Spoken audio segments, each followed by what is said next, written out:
Hello, hello, and a very Merry Christmas Eve to all of you out there.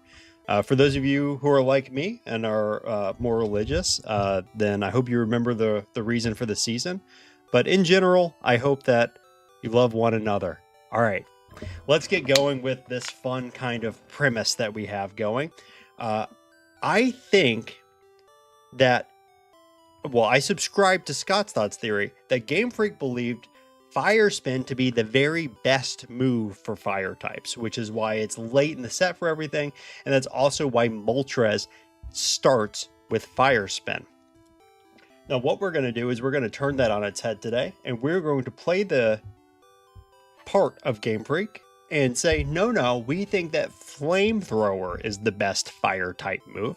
And instead of Fire Spin, I am replacing that. Now, I was tempted, I admit, to keep Fire Spin and have Fire Spin and Flamethrower both on the starting set, but I decided against it, even though Fire Spin I think will be helpful. I think thematically, it just makes the most sense to replace it with what we think the best move is.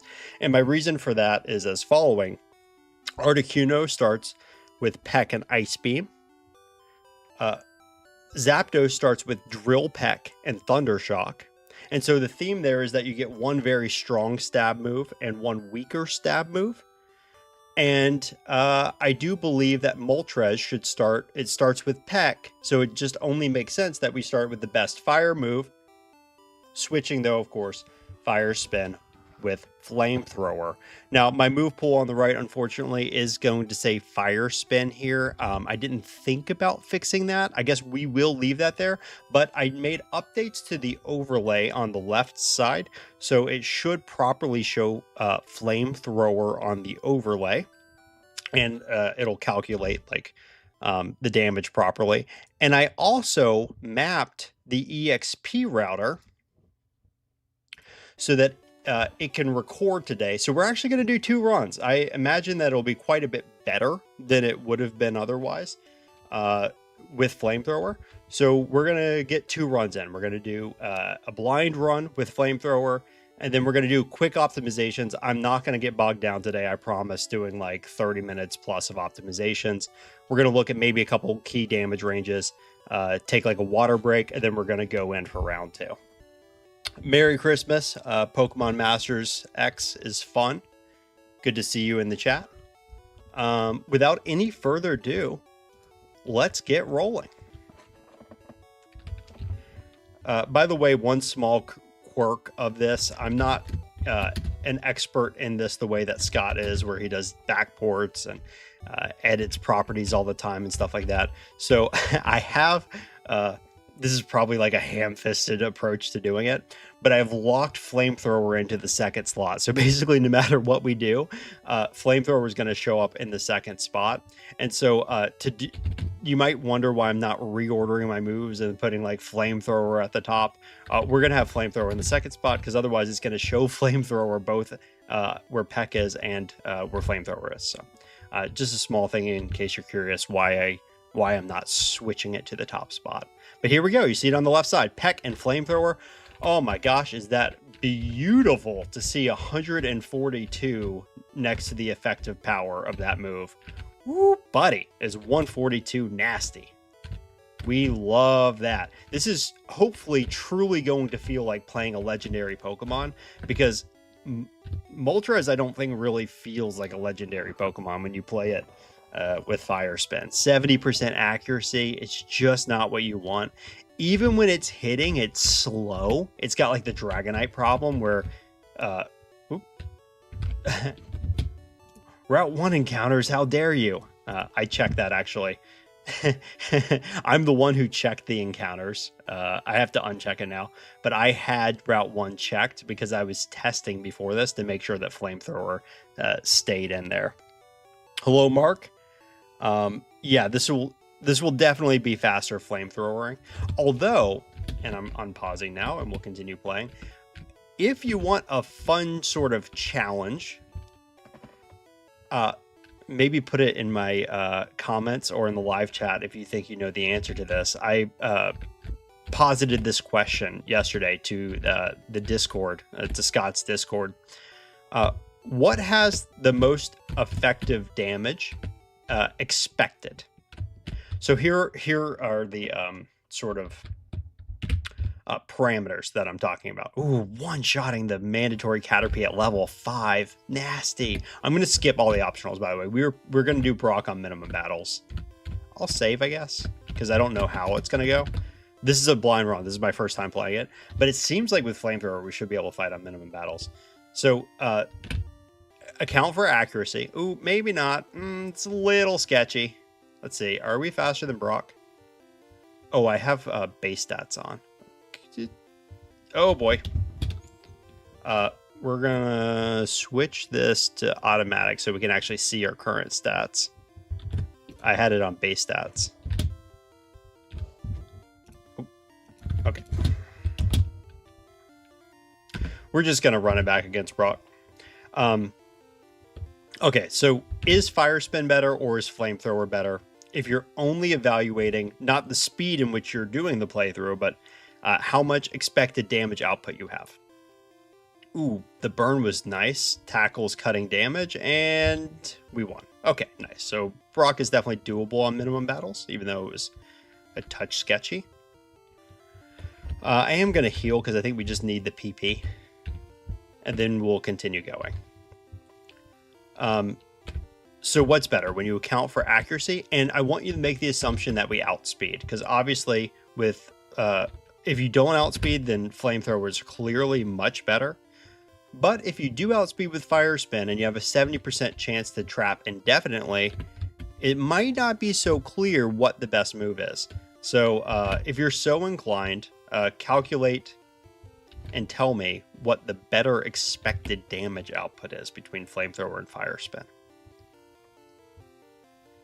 Of course, for the purposes of... Ooh. Oh, I was using Peck there. No wonder. Of course, for the purposes of a speed run, it's not close. Flamethrower is definitely better. It is nice, though, that we're able to kind of weave some Pecks in when we have super effective damage. By the way, I do think I will be teaching Bide in this run. I think Bide is quite good. Quite good. Maybe should have healed there. Maybe should have healed there just for PP purposes. That's okay. We can clean this up in a follow-up run. Because I think that, like...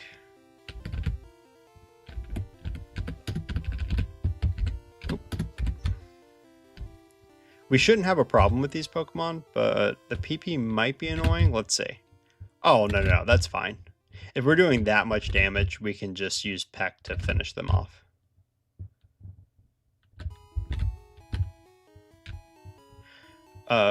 Before I did the calculations, I thought that Flamethrower would be higher. But then I started doing the calculations and I wasn't as sure. I think I have the answer now, but yeah, let me know in the chat if you think you figured it out. It's kind of a fun math problem.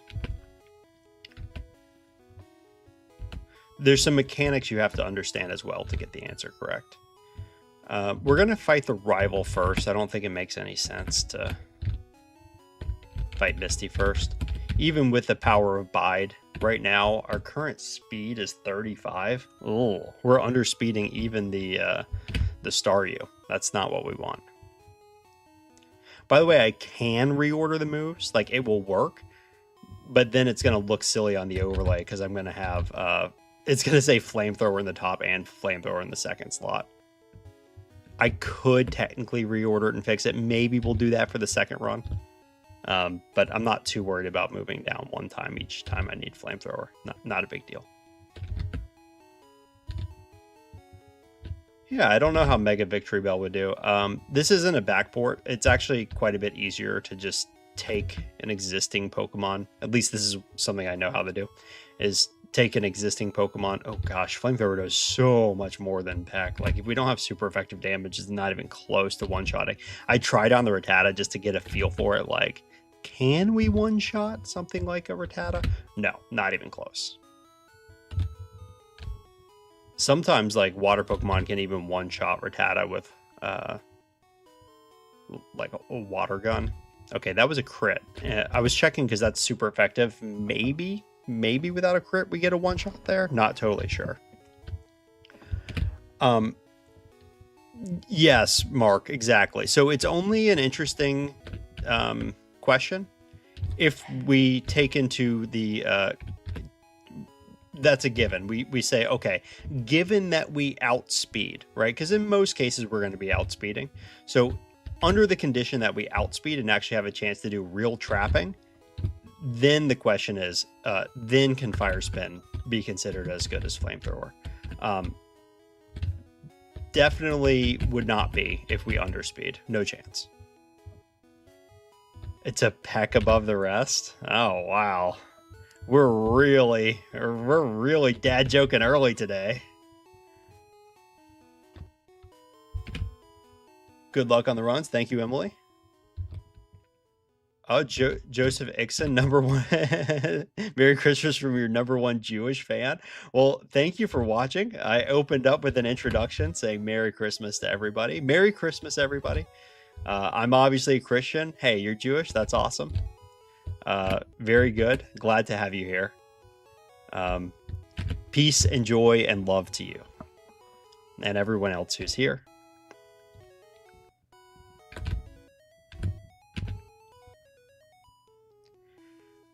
I think we're gonna try Misty now.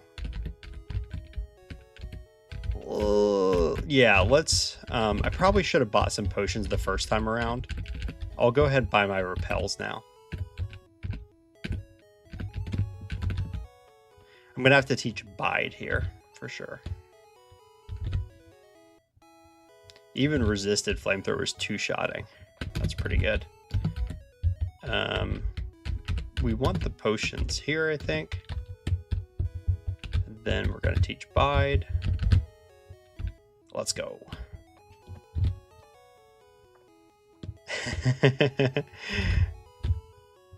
Ooh, nice crit. Okay, let's see how this goes. Can we survive? Oh, God. Oh, that's tough. Underspeeding the Starmie makes this quite difficult, although there is a path here. And the path is that we... get an X defend.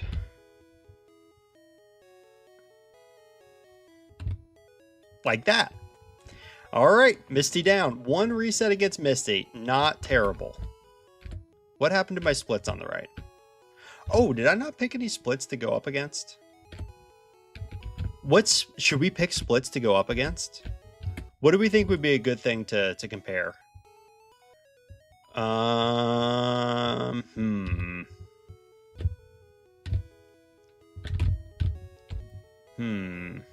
What do we think? What's a good comparison for Moltres? The other legendary birds are a bit too good.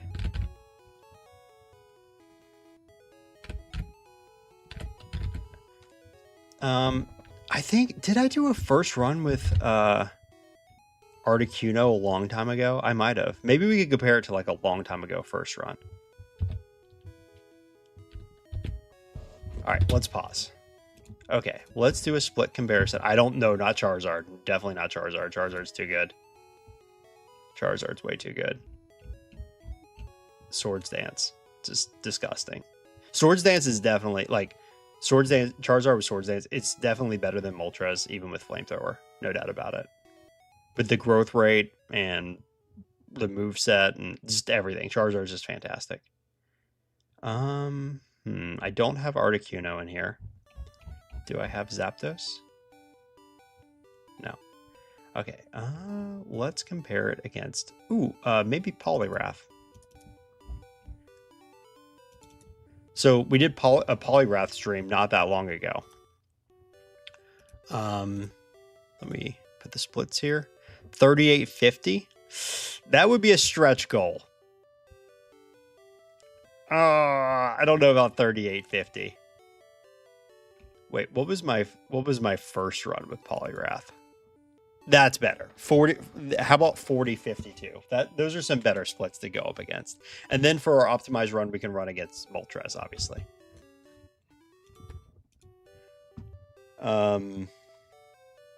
Moltres is better than Charizard in competitive. Interesting. Definitely not in solo runs. I guess growth rate's a non-factor in competitive, so that has to be considered.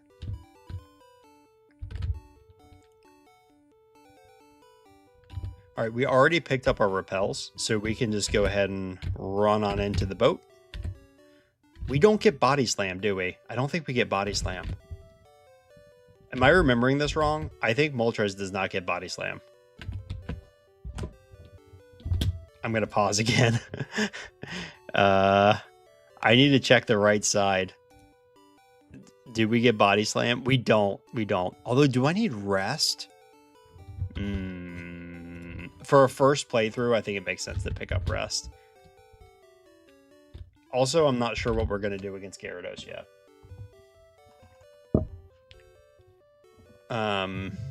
Unclear what we're going to do against Gyarados.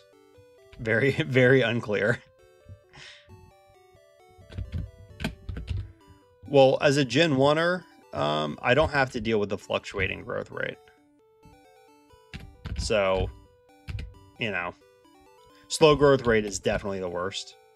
Although I will say, and this might be an answer that surprises you, the most frustrating growth rate to kind of wrap your head around when you're as I'm getting wrapped, the most difficult one to route out is the fast growth rate, because a lot of times if you're playing with a pretty decent Pokemon like a Chansey or a Wigglytuff or like one of the fully evolved fast growth rate Pokemon, you want to preserve badge boost, and it's very difficult to do that. You almost have to choose like parts of battles to have the badge boost for, because you level up too fast in the late game unless you go level too much.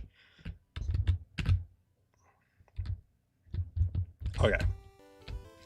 Strategy here could be Bide or it could be Flamethrower. I'm not sure which one is better. We're going to try Flamethrower. Okay, looks like it's a 2-hit range, perhaps. I think we're in big trouble if he goes for Thunderbolt there, but thankfully he didn't. Well, we're not going to have access to Fire Spin. I checked. I thought that maybe we'd learn Fire Spin later on. We don't. It's only on the starting set, because a lot of Pokemon, they like learn their move that's on the starting set again later in the playthrough. That's not the case for Moltres. Moltres actually never gets Fire Spin again if it doesn't start with it. And I replaced Fire Spin with Flamethrower. I made that decision to do it instead of an addition because I think that's more thematically correct. All the other birds start with 2 moves. So I think that we should start with 2 moves too, and we have to choose. So that's the choice I made. Yes, I overrode it rather than giving both. Articuno starts with Ice Beam and Peck.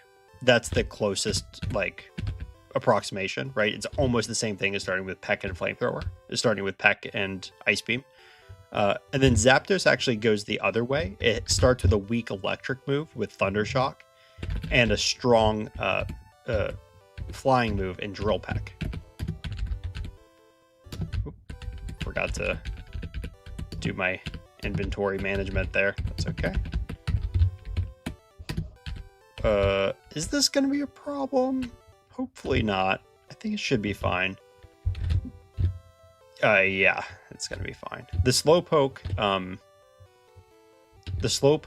do resist fire moves, but their special isn't that high, so Flamethrower is still going to be the best move against them.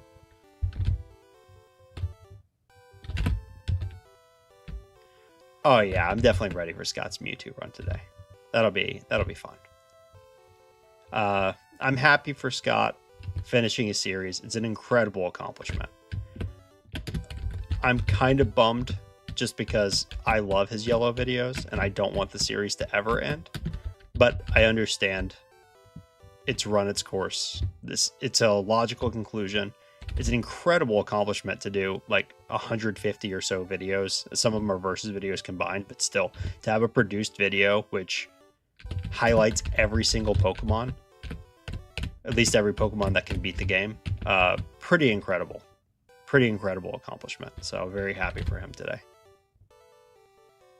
Yeah, I do too. I hope he re-ranks. I think it's more likely going to be streams than produced videos. I think he's ready to close the book on the produced videos for Yellow, and rightfully so. He's produced a video for every single species that can beat the game. 140 something Pokemon highlighted and produced videos. It's an incredible accomplishment, and he's ready to be done with it. I can only imagine what that's like. I think I ran past it. Womp womp. That's fine. I don't care.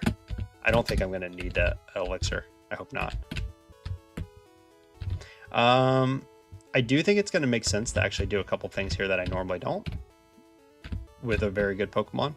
I still think it's going to be worth it here to get the candy in Rocket Hideout, because we're a slow growth rate Pokemon, so candies are the best type of training. We might need the PP ups for Fire Blast later, because even though Flamethrower is great, at some point we're going to want to upgrade. I don't know why I went here. We probably don't need to fight this guy, but now that we've done it, I'm going to pick up the items. Probably next time we'll skip that guy and just pick up the rare candy. And then I'm going to go fight Erica, because this should be trivial with the type advantage that we have, and Flamethrower should be very clean doing this first.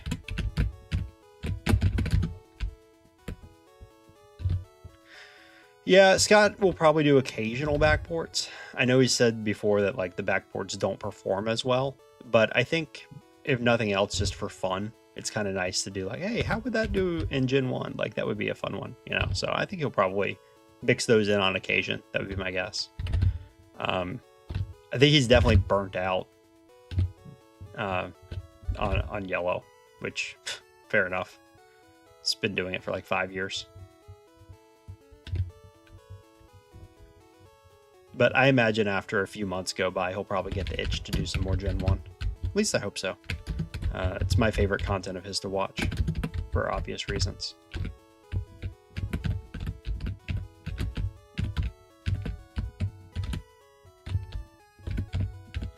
And I'm also hoping to feature him again on the channel. My Chansey versus Rapidash video is by far my highest performing video. And it was the most fun I had making a video too. It was really cool making a video with him. I really enjoyed it. I don't need, actually I do need Double Edge. I kind of forgot. That's going to be my best physical attacking move, unless I want to teach Fly. But maybe it made sense to get Double Edge. What do we want? Carbos? Calcium? I'm not really sure. Protein? We'll pick up a little bit of whatever, and then we'll look at the damage ranges afterwards.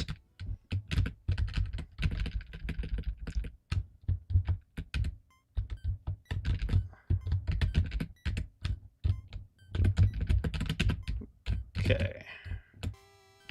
That inventory management was a bit slow, but it's always going to be slow when you don't know what you want to do. Is Peck going to one-shot? I hope not. Nice, that's perfect. He needs to do a race with Caterpie Metapod. Yeah, I don't think he's going to do that.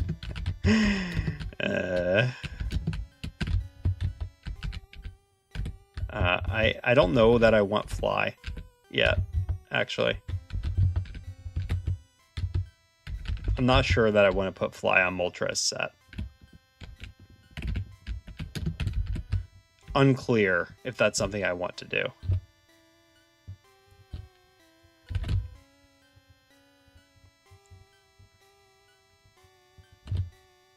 Flamethrower one-shotting Shelter. I think it was a crit, but... Alright. Moltres feeling legendary right there. All one-shots against the rival.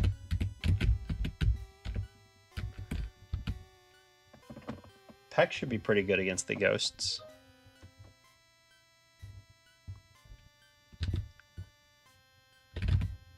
Alright.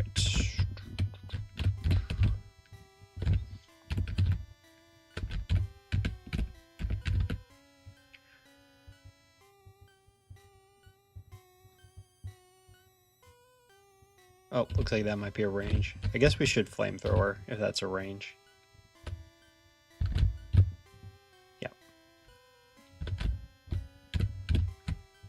Okay. I think the move is going to be Koga. Oh, I only picked up one Pokédoll? I meant to get 2. Yeah, we're going to need Mimic in this game, almost for sure. I think we're gonna need Mimic. We're gonna want to like mimic Ice Beam on Lance's team and stuff.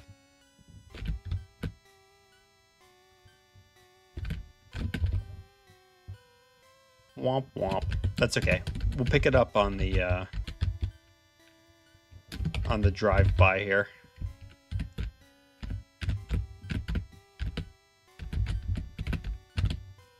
Not the most efficient, but that's all right. Did we need anything else? You know what? Let's pick up Reflect while we're here too. Can't pick up any more items. What can I sell? 2 Great Balls. Yeah, let's buy Reflect. Actually, let's pick up a couple of them. Reflect could come in handy later. I'm not sure for what yet. Like maybe Blaine, maybe Giovanni. Not totally sure, but Reflect is definitely one of those moves that can come in handy. So, not the worst to go in the department store now and just kind of get that squared away. I'm going to fight just the 2 good bikers here. The one at the top and the one at the bottom, the biker boss. Is Peck gonna... Yeah, okay. So this is pretty efficient training, although you can see with the slow growth rate, like normally at level 31, this would be giving massive amounts of experience, and it was like maybe like a little over half a level, which is still quite good, but it's not... Wait, where's the PP up at? I went past it. Here. It's still quite good, but it's not like as good as if you're the medium slow or the medium fast growth rate in the 30s. You're like really flying by now. It's like basically a level, or maybe even a little bit more than one whole level when you fight the biker boss.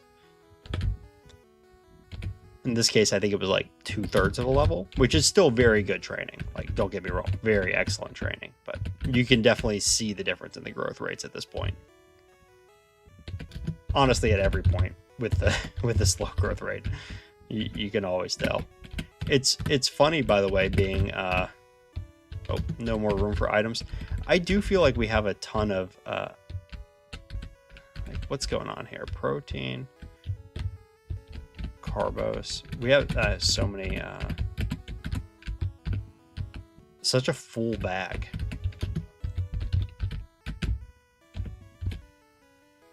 Oh, I'm level 32. Forgot. So in the follow-up playthrough, it's probably going to be better to fight Koga directly. I think so anyway. We'll see. I don't have room for that item. Let's use the Carbos. I think we're going to want to fight Koga, because digging back out here is not helpful. Oops.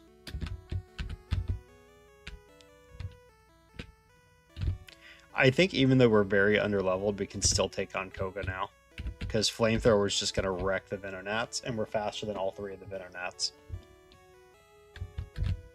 Assume Flamethrower is better than Peck, although they might both 2-shot. Looks like Peck is not 2-shotting without a crit. Will against the Kadabra. Yeah, okay. That's fine. Did I buy antidotes earlier? I don't think I bought antidotes. It's alright, we'll use a full restore.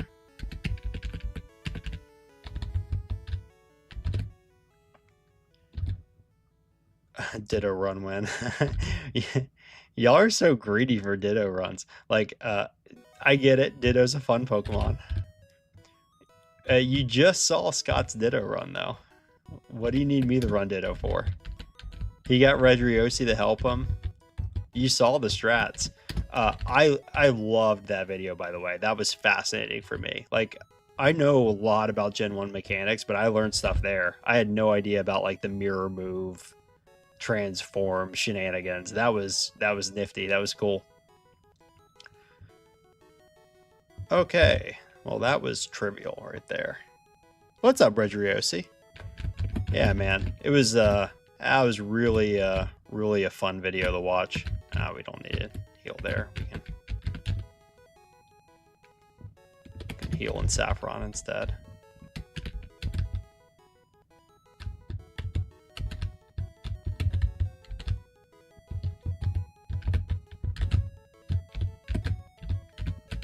Should probably pick up Squirtle for the follow-up run instead of going for the Lapras. Like, this is fine, we can manage it, but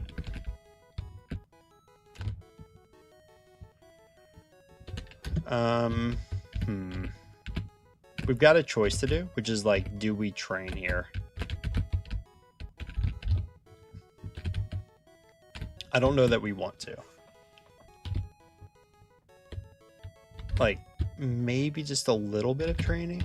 I don't know. I think at like level 35 we should probably be able to manage. Like, I think I'm just gonna fight this guy right here, and then we're gonna give the rival a try after that. We're outspeeding the Kadabra. We should have decent ranges. We might need to go up to level 38 actually. I could have used a rare candy there, or a couple rare candies there, because like I don't think I'm one-shotting the Sand Slash. Just to get that out of my bag. And then okay, we will fight one more optional. I want to get up to level 36. That way I can use rare candies. I'm guessing 38 will be enough to get one. Oh my gosh, are you serious? That wasn't enough to level up? No. What? Come on. Come on. Slow growth rate wrecked me right there. It is funny they just have 3 moves. I'm thinking about teaching Fly. The only problem is I can't unlearn Fly. Oh, you know what? I'll teach Double Edge. I should teach Double Edge.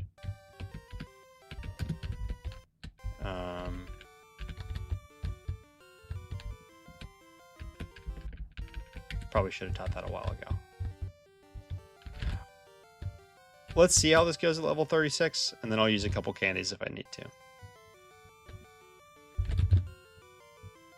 Yeah, I kind of suspected that that was not going to be enough to one-hit. Although, we might get through anyway since we got through the first couple. Okay, crit there is good.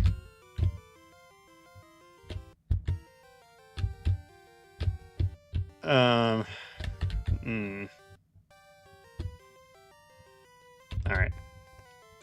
This is possible at this level, but I think it's going to be a lot better after a couple rare candies. Hopefully that gives us the damage ranges we need.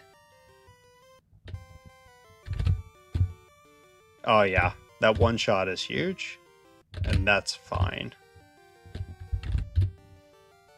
All the difference in the world. Oh, that's brutal. We were fine without the paralysis. Alright,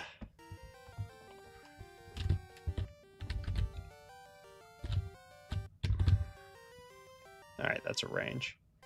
Fine. You know what? We're just gonna... I may regret it later, but let's just use two more candies. Level 40. I think this should make the Sand Slash a guarantee, and then the Cloyster will be more likely to one-hit. Okay. Now you can get wrecked, rival. Level 40 is just completely dominant. If I don't miss forever. Cool.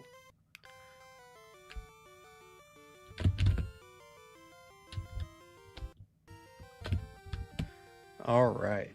Let's see. Did I miss any messages? Will I be beating Zubat with Abra? What do you mean? Like in Mount Moon? Like Speedrunner 0218? No, I won't be.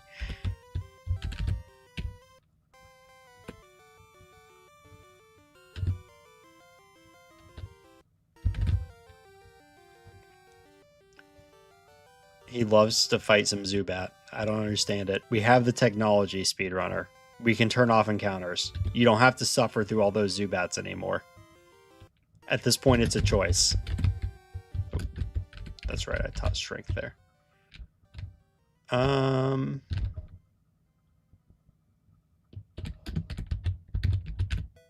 We can fight Sabrina now. Oh, let's get Mimic.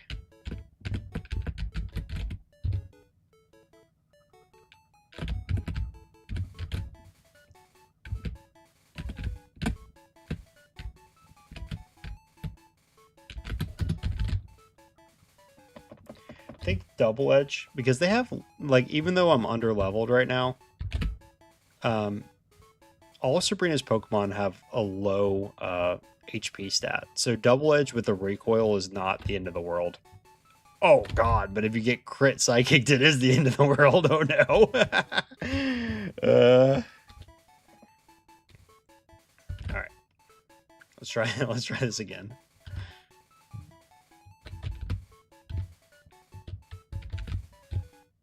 X defend. Is Flamethrower going to do more? It does about the same now after the X defend. So we're just going to spam Flamethrower. Alright, that's fine. A little bit of a slow fight. Like, maybe we would rather have more levels for that, but...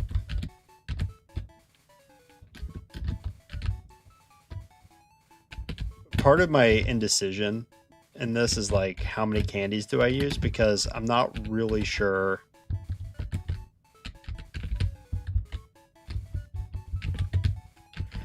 I'm not really sure how many levels we're going to need for the late game. Because Moltres is still a fire type. And a fire type without Swords Dance. So it's not that clear.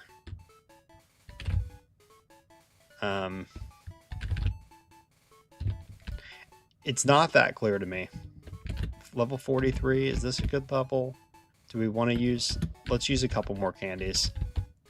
We're going to go up to 45.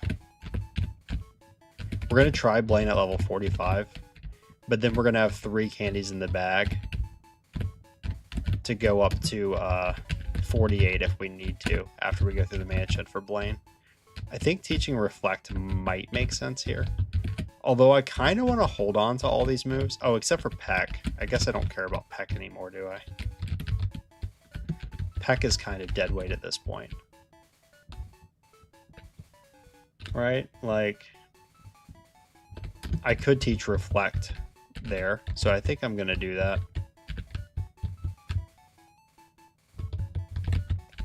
We've just been using it for chip damage. It might be time to teach Fly, honestly. We don't really have good offensive options against Blaine. But we should be pretty good defensively against them, because obviously resisting fire goes both ways. I had to think about whether Tombstoner was a move for a second. Alright, let's Reflect. And then... Yeah. The annoying thing about this is that his Pokemon actually have a lot of... Oh, God. Yeah. They have a lot of health. So it's like using Double Edge is a lot worse than Fly in this case. And using Flamethrower is not ideal either. The Rapidash has less health. Okay, use Growl twice. I think now is actually a good time to use Bide. Oh, yeah. Bide useful against Blaine's Arcanine for the 2nd day in a row. Spoiler alert, if anyone hasn't seen the run from yesterday. Eevee clutched it out with Bide after 3 growls, I want to say.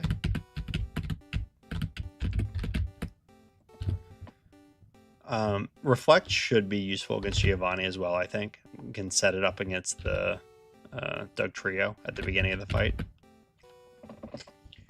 I'll probably have to use candies here, and I may... Wait, was my bag full? I might have to go back for Fire Blast if my bag was full. It was probably full, wasn't it? I'm so used to just, like, not letting Blaine talk to me. My bag was full. Rip. We're definitely going to need that. These are the pains of a first playthrough. Sometimes these mistakes happen. Okay. Now that we got the move that we're going to need for the late game, let's go back. We may even need it now. I'm not sure. I'm guessing we probably are going to need it now. But let's try once and just see how it goes without.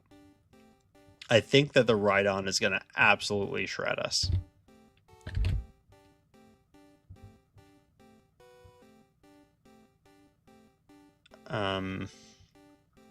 Okay. Let's see how much Flamethrower is doing. Like, Thunder doesn't do that much. But I think we're probably going to have to go, like...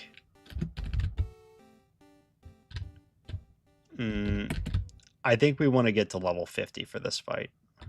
That's what my intuition is telling me.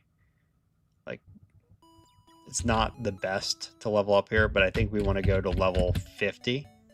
And then once we're level 50, we teach Fire Blast, and then that should one-shot the Nidos. Like, that training was not too bad. 2, 3. Okay, and now we want to teach Fire Blast. We don't need Bite anymore, as much fun as that's been. All right, let's see how this goes.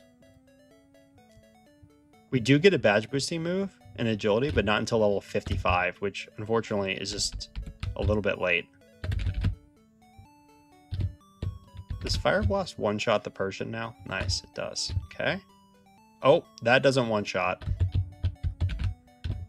That's kind of unfortunate. I thought that was going to one-shot. Just doesn't. I'm going to need a guard spec here. Yeah, I think unfortunately, like, I really wish I had agility at this point, or sad to say, fire spin.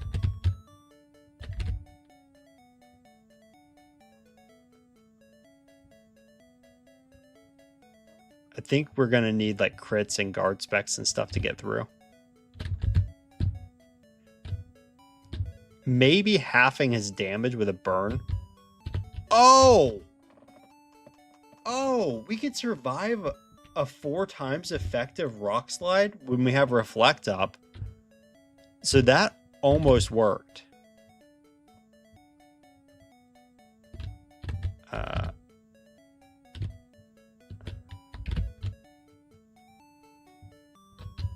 Uh-oh.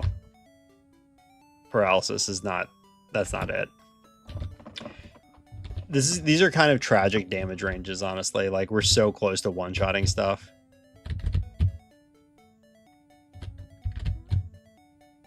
Fire Blast at least is a range. Oh, crit is nice. Okay. Let's just not get paralyzed here. How much does Flamethrower do? Okay. Fire Blast, would you stop missing, dude? Stop missing! Oh boy, this is tough. Well, I caught it. I didn't know if we were going to run into... oh, you know what?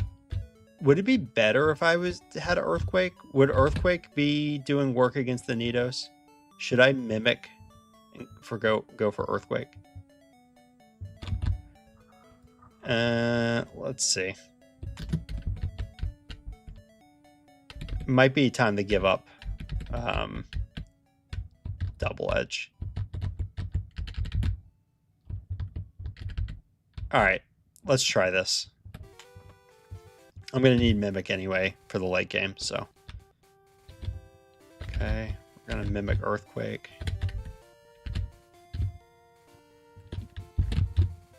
All right, let's see how Earthquake does against the Nidos. Oh, not any better. At least it's 100% accurate. Not great. Okay, come on, Fire Blast. That was close. We almost had enough health to survive that. This is where we really miss Fire Spin, honestly. Maybe Game Freak knew. Maybe it was the best move.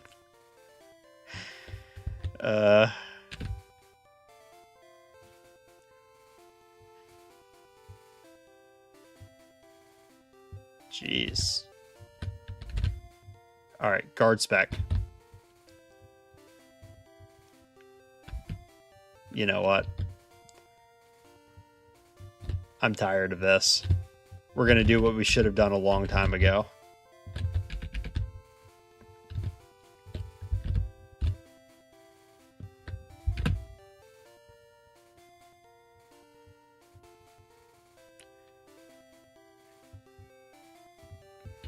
It's time.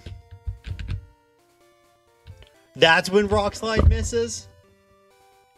Come on. What? What was that? What was that? We finally got what we needed. That's when we could have two-shot. The game is so trolling me right now. Why? Thunder miss is nice. We love that. Okay, guard spec. We love that. I went for Fire Blast there because I could two-shot. Because I knew that like I would survive a Rock Slide at that health. And then I had... No, we're not playing it out with the Sand Attack. Like, now that we figured out the strategy, it really shouldn't be that bad, right? Reflect allows us to survive a Rock Slide. The Doug Trio is generally not going to be very good against us unless it Sand Attacks. It can't do anything besides Sand Attack. We know that we can get past the Nidos and tank a couple Thunders. Unless we get paralyzed. Or he can guard spec, or he can miss, right? So assuming we get past the Nidos, even if we're on low health, we have the 30% upside for Fissure. And if we don't have the 30% upside, and if we have a high health, then we can even tank a Rock Slide and two-shot with Fire Blast, increasing our odds. So, all right, fine. Just gonna play it out.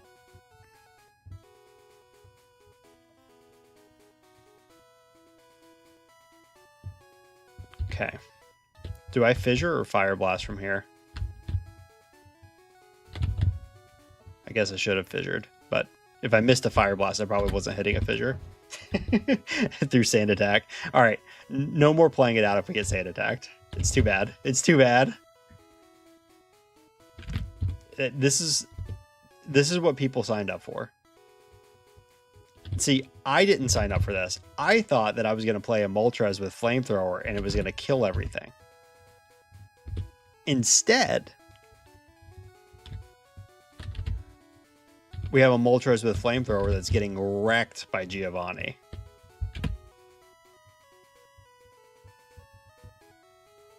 Nido's using Thunder. Okay. We have enough health to survive the Rhydon. And it goes for guard spec anyway. See, that... no, I don't want Leer. No. It shouldn't have been that bad. That was brutal. We spent like, what, 4 or 5 minutes on Giovanni there? Yikes. Yikes. Hey, but... whoa, what happened? Did I fly here? Whoops. All right, let's go back.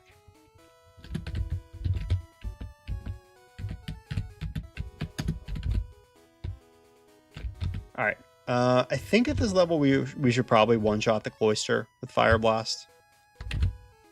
I would think. I'm hoping this fight is not too bad. Probably two-shot the Magneton. Oh, actually, Fire Blast might have one-shot it. Not having physical damage here is a little annoying. But that's okay. Definitely need to look at having Fly. I think we can probably afford to have Fly on the learn set next time, right? Redriosi mentioned it earlier. I think Fly on the learn set would have been helpful for Blaine, and probably would have been helpful there too, even though that wasn't much of a problem. I wonder if Flamethrower has overstayed its welcome now. Maybe it's time to part ways with Flamethrower. The question is, are we happy going in to the league at level 52? Or do we need some optional training here?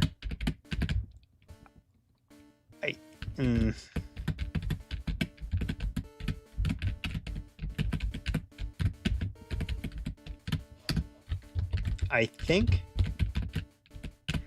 we're gonna need some optional training. At least one more level makes sense to me. Like this guy should be fine to fight.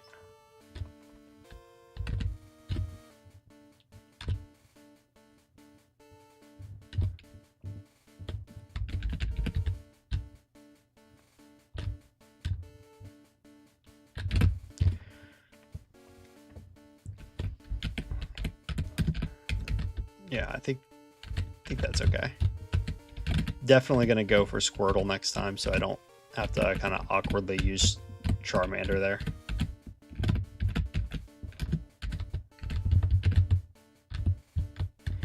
Keep wanting to cut stuff.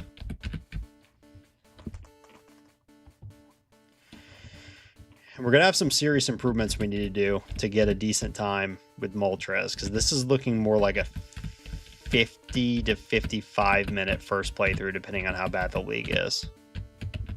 So obviously, ooh, you know what? Let's fight Victoria Bell.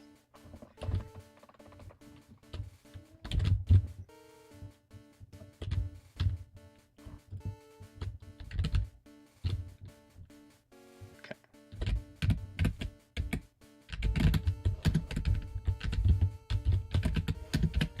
Well, I guess one complicating factor we have to think about for our learn set is level 55. At level 55, we get agility. Although I think we can probably toss reflect. We won't need reflect the rest of the way. So we can probably just, once we level up there, maybe we'll want it for the champion or something. We can probably toss reflect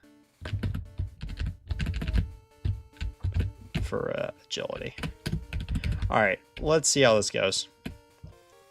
I'm hoping that Fire Blast... Can Fire Blast one-shot the Dugong? Not even close. Okay, so we have to tank it an attack there.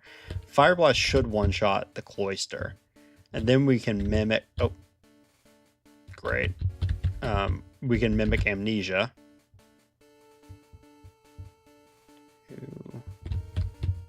2 is probably enough, but I'm going to do 3 just in case. And this should manage the rest of the team. Nice. Okay, Lorelei was actually pretty easy, which is refreshing for a fire type.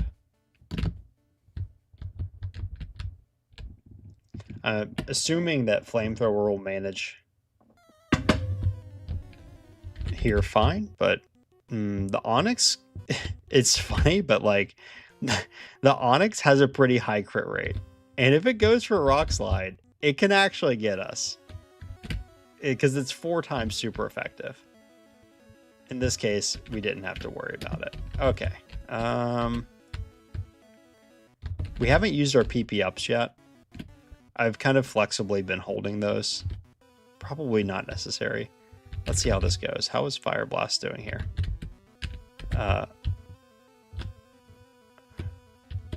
We'll put Substitute up, just to avoid some annoyances here. Or like Toxic, for instance. Toxic could have been a problem.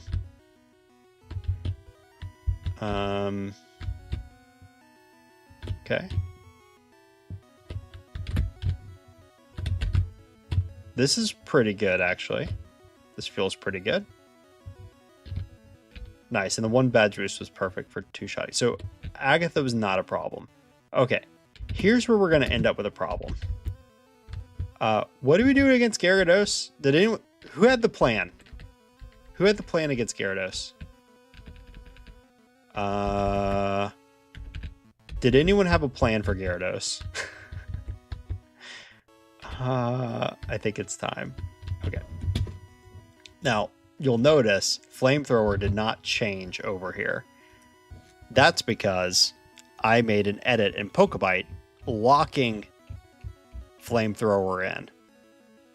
Let me unlock Flamethrower in.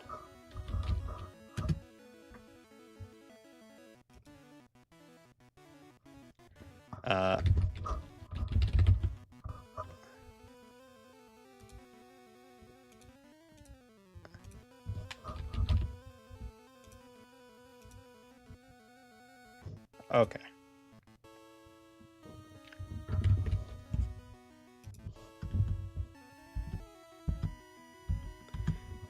Okay, let's see how this goes. If I unpause, will it say fly? It does. Nice. Okay. Are we gonna have to like crit with fly, or do we two-shot with fly? I don't know how this is gonna go. Okay, well, not well in that case. that didn't go well. How is fly gonna do? Is it gonna two-shot? No, it's gonna three-shot, and then it keeps critting us. Okay, what do we need to win this? Are we gonna have to get? Oh, timer! Oh no! Okay, all right, we're gonna have to run the clock a little bit. Cheating. Thank you for telling me, Reggie. We don't have fire spin, Reggie. We don't have fire spin. Fire spin was replaced with Flamethrower permanently. We don't get it back.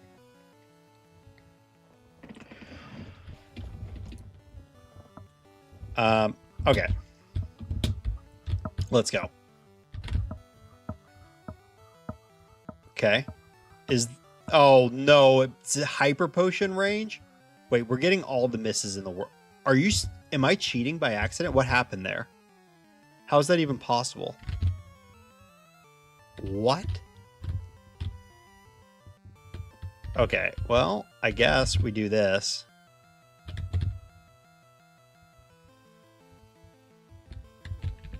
I'm going to use an agility here. Okay. Well, it worked.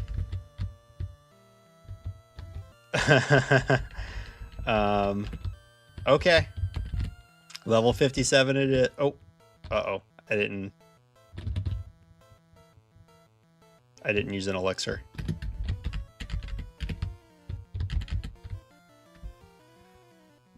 Okay. We have fly and fire blast and agility. Is this even going to go well?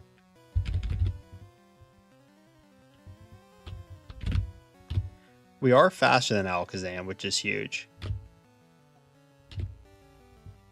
I think we set up the agilities here because it's the least threatening of the Pokemon. Even though it's still rather threatening. Okay. Is this just easy? Oh, I guess this is just easy. Nice. Okay. Champion wasn't too bad. Let's go. That wasn't too bad. Okay. Biggest things to figure out. So with Lance should have been brutal, actually. Because we were 3-hitting. I think we probably need rest. Okay, by the way, 51, 57 real time, 249 in game time. Not terrible.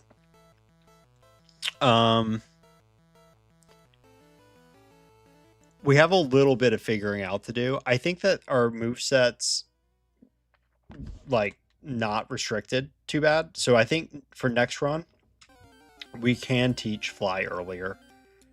We don't need to hold on to fly until way later. Let's look at ranges on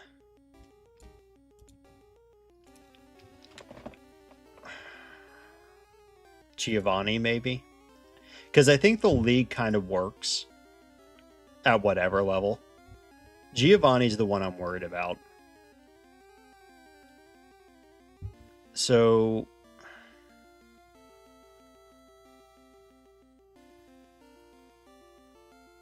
I think at this point we can toss Flamethrower, actually. I think we can just have Fire Blast on the set. Because I think we want Reflect, Fly, Fire Blast, Mimic on the set at this point. Crit Hyper Beam? You want to Mimic Hyper Beam and then crit with it?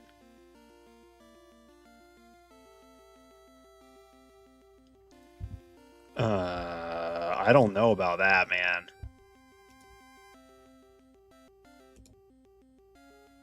No, it's a range. It's a range. It's an unfavorable range with Hyper Beam crit. 4.9%. Okay, it can't. Well, it can't be that then. I like the creativity, but that can't be it.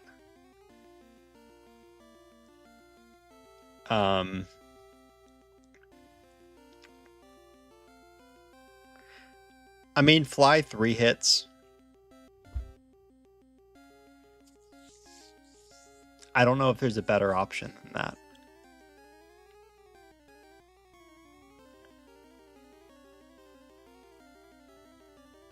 Well, Fly was 3 hitting, and it's got Stab, so that's 300 effective power, and Hyper Beam crit doesn't get badge boosts, so it makes sense.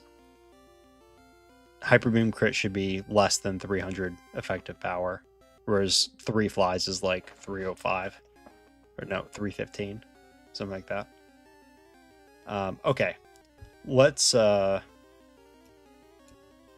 right, let me just reset filters. I didn't find any wilds. That's good.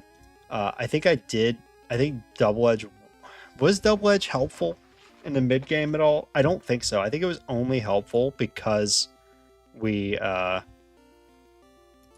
think we probably will need rest actually for Lance. Because I just got so lucky that all of the Hydro Pumps missed, but I'll probably need to rest most of the time against Lance. So I think I should keep that trainer. I think I can remove the Double Edge Machop guy, and I can just teach Fly.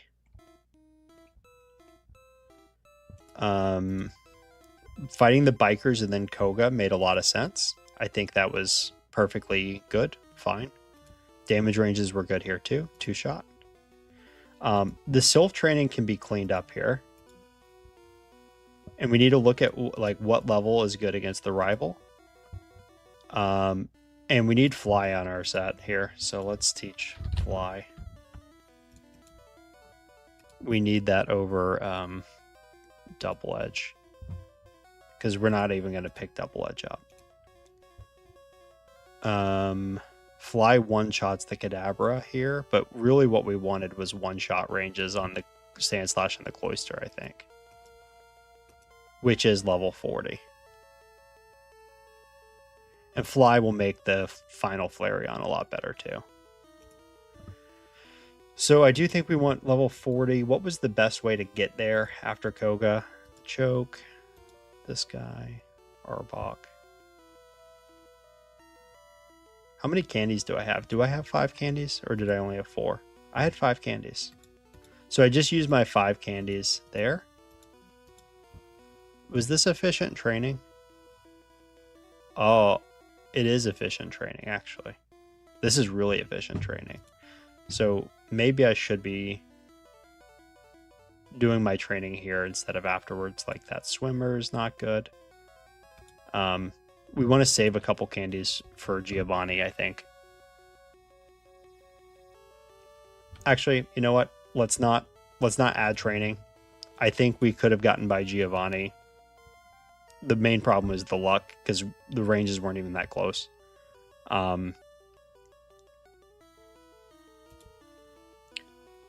Let's see what happens for now if we just do this and then 5 candies before the rival.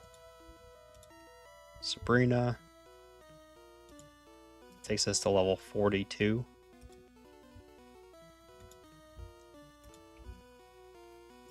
How's Blaine with Fly?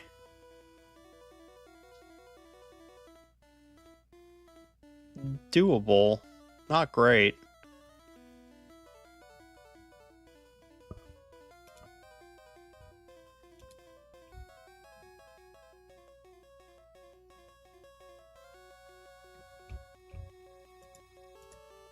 Hmm.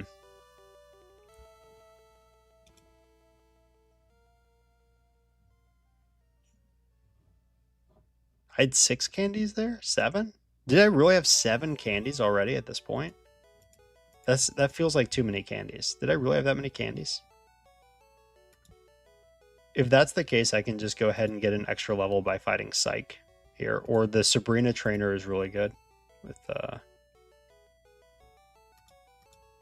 route, either one. So let's go Route 21. This guy.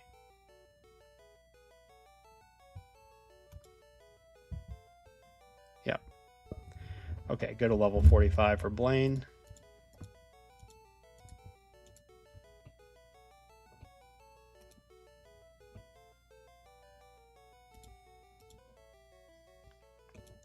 How was Giovanni here? Fire Blast, Flamethrower, Flamethrower. I mean, they're all 2 shots. And then I Mimic Fissure or I 2-hit with Fire Blast. Rock Slide does a lot. That's expected. At this point, we'll probably give up. If we give up Flamethrower, then we'll need to Mimic Earthquake. But that's fine. We'll Mimic Earthquake there. Because we don't want to risk it a bunch of times with Fire Blast against the Nidos. And then, was this training necessary at all? I don't know that this training was necessary. Because the League actually wasn't a problem for us.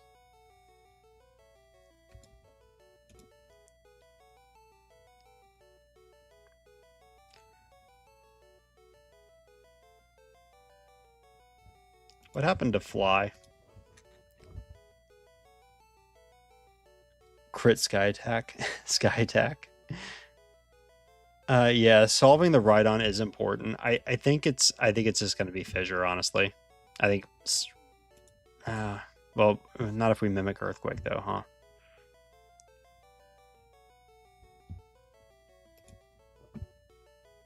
Maybe we're not teaching Reflect and we're just going for Fissure.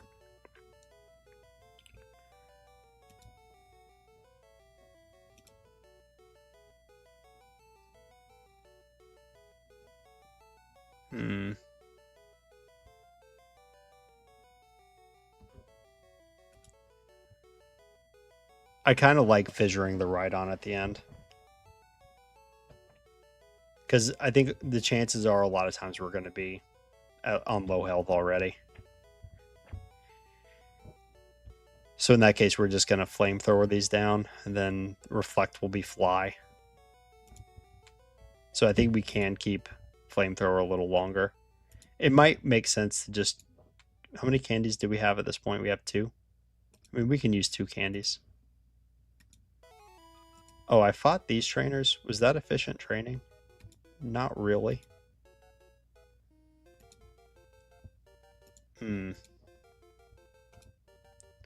Oh, even underspeeding here. Okay, that's a problem. We can't underspeed the Dugtrio and the Persian. Okay, so we do need to, like...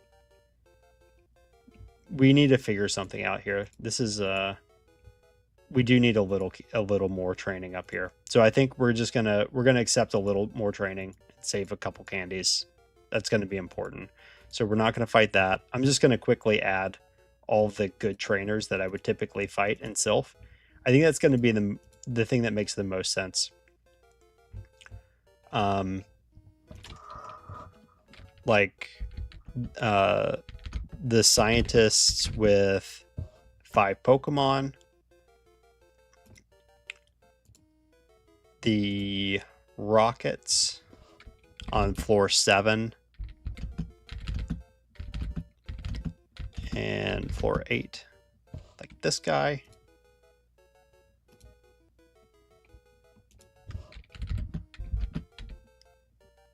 Yep, that guy's pretty good.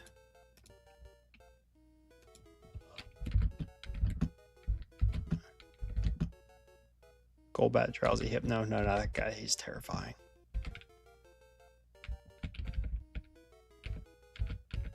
We're almost done with optimization, I promise. I'm cutting myself off in 5 more minutes. 5 more minutes max.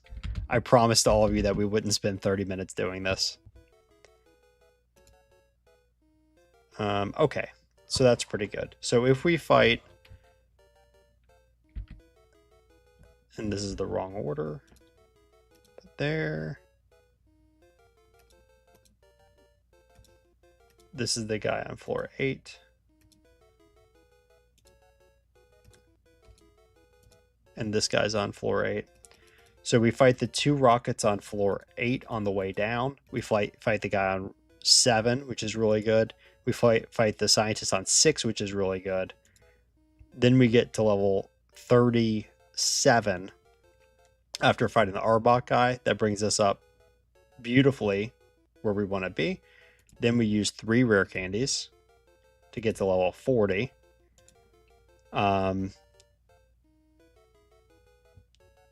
Here against Sabrina, how much experience are we short from the next level? 4,000. Then we just don't fight that guy.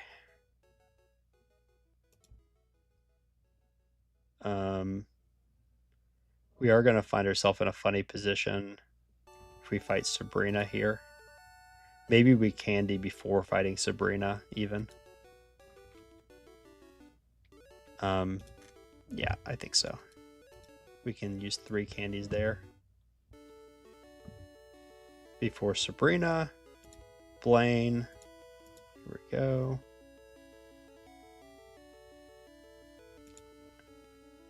And we're underspeeding.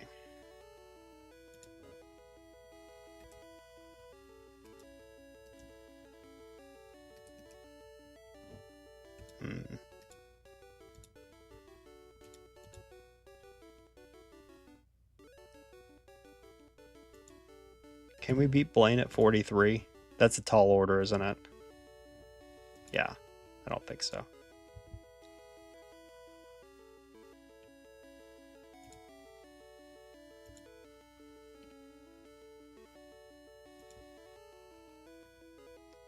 This is where the perfectionist is getting in the way.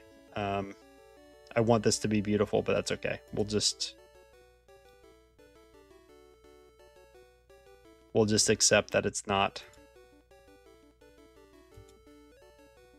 Level up to 43 here. Use a couple candies to go to 45 against Blaine.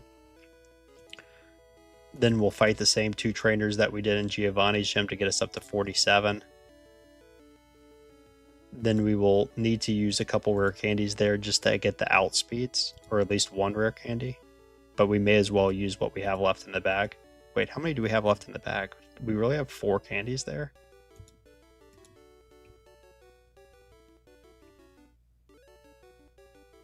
If that's the case, we could use more candies earlier. But then that throws off our experience routing. So, I guess not. Okay. So we'll just go in at a higher level against Giovanni. This should make things a bit easier. Fire Blast will one-shot the Persian. We'll have a little more health to play with here, and we also have the upside of 2-shotting with Fire Blast against the Rhydon at the end, if we don't want to mimic Earthquake. Okay, I think that's good enough. This is good enough planning. And then the League was fine. We don't need an extra... We don't need to do extra planning for this. Oh, I need to check and make sure that Ice Beam was good. Ice Beam is good even without badge boosts against Lance, so we don't need badge boost for that. Did we need agilities? Oh, we did need... Okay, so this is important against the champion. We do need agility to one-shot the Cloister. So we can't give up on agility. We have to keep that. Well, Regirosi, what are we going to do besides 3-shot with Fly? And teach Rest in the place of... What are we teaching in the place of? Oh, actually, that's a problem. If we teach Rest in the place of Agility, we don't have a place to badge boost. And we kind of need to badge boost.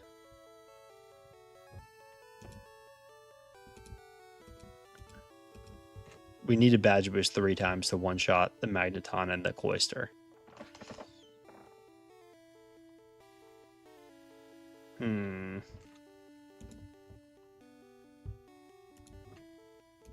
So we have to have agility. We have to have fly. Uh-oh. Uh-oh. Does this mean we have to not teach Fire Blast yet? If we teach... we need a spot for rest. That's the problem. We can't get rid of fly. We need Mimic Ice Beam. We need agility for the champion. Does this mean we can't teach Fire Blast yet? And we have to teach Fire Blast right before the champion? We need to teach rest here? I think that's what that means. Which means we will not have Fire Blast against Giovanni.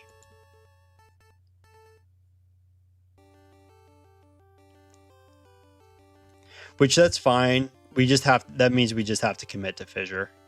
We'll have to Fissure if we don't have Fire Blast. Because Flamethrower is not good enough ranges. All right, Fire Blast is being saved for the champion. All right, that's it. Okay, 3-minute break, and then we do round 2. Cursed run. Hopefully not. I hope I'm very hopeful that in the second round we can get sub 44. I think sub 40 is unlikely with how many challenges we have in this playthrough, but I definitely think sub 44 is doable. So hopefully we can get it done in the second playthrough. All right, be right back, everybody.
All right, I'm back. Might not have even been 3 minutes.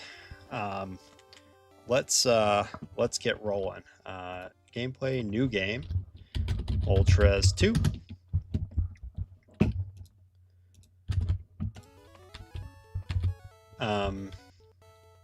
Let's start recording the replay.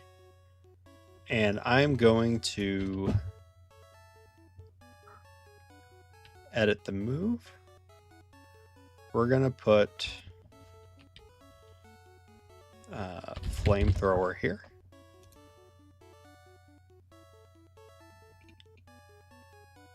Oh.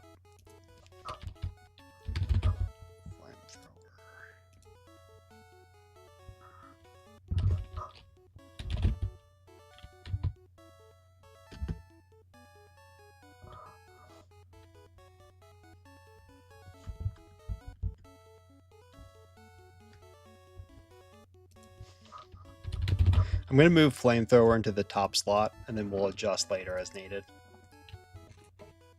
Okay.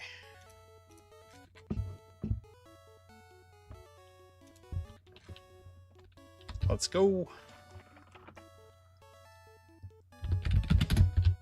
Oh, you know what? One quick thing. we should update the splits. We don't need Poliwrath anymore. Moltres. Okay. Poliwrath's first run kind of crushed Moltres's, but that's all right. Hopefully we can get a time in that vicinity in the second run. Something in the low 40s would be great. If we got like a 45-minute run, like that's okay, I guess. That's not really what we're looking for. I definitely love to get sub 44 today. Sub 40, I think after experiencing this, like it's clear that even if Moltres started with Flamethrower, it just would not compete with Zapdos. And okay. So we've got some we've got to make an adjustment in the overlay here, right? Let's see. Flamethrower in battle was updating properly, but not here. Okay, let's try it here. Flamethrower.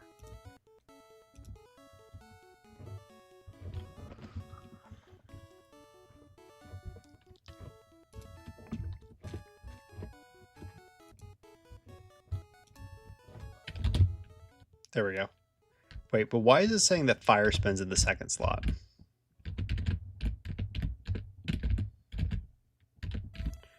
Oh, because Fire Spin actually is like...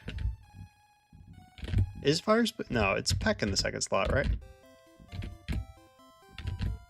Let's see. Is it going to adjust in battle?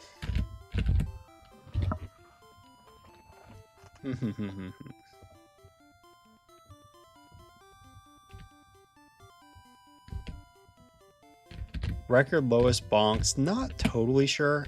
I want to say it's around like 450 or 500 for a whole run.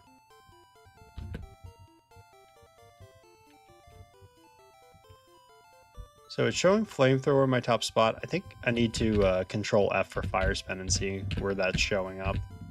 Obviously, we don't have Fire Spin in the second slot. We have Flamethrower there. 1 second.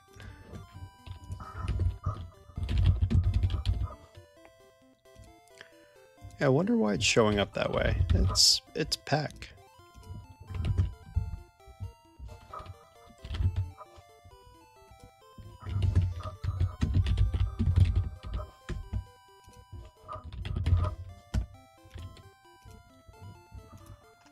I'm gonna have to start this over, by the way.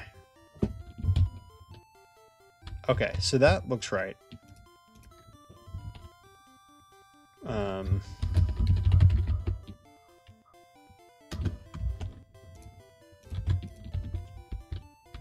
right. Let's go.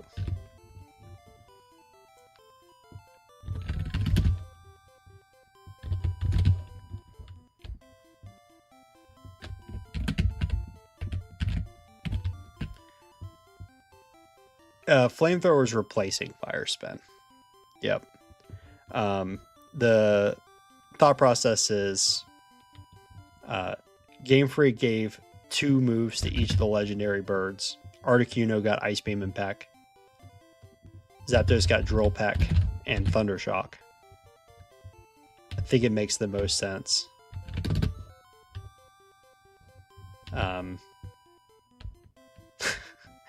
Showed 2 Flamethrowers for a second there. Hopefully it doesn't stay that way.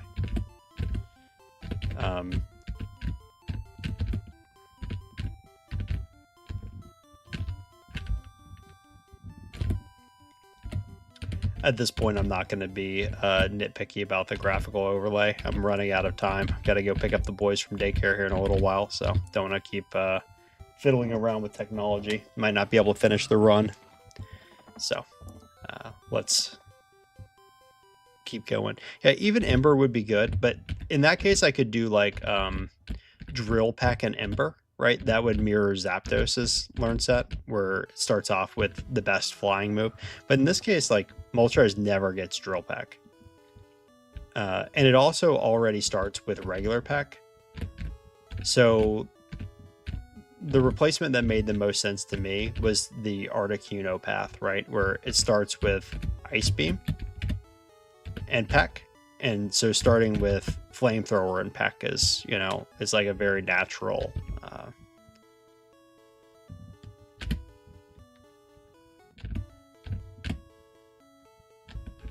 natural sort of choice. It would fit right in line. All right, let's see how Brock will go. We did it on minimum battles before. It did require a little bit of luck because Bide. Geodude used Flamethrower? Whoa, whoa, whoa, whoa, whoa. What?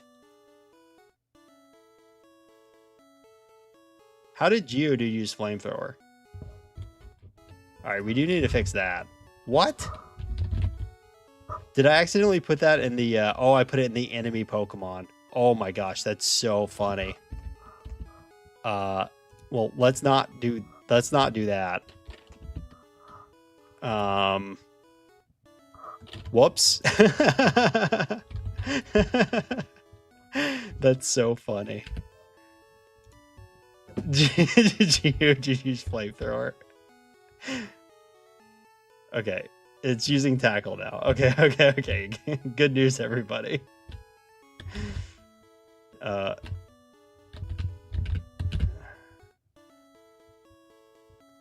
Oh no.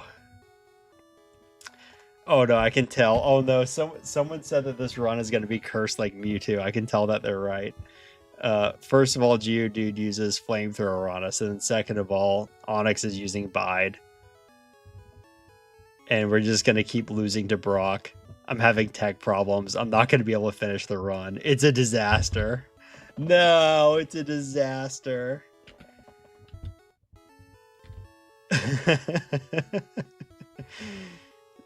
The overlay is not even showing properly either. I'm gonna have to refresh it. Oh gosh.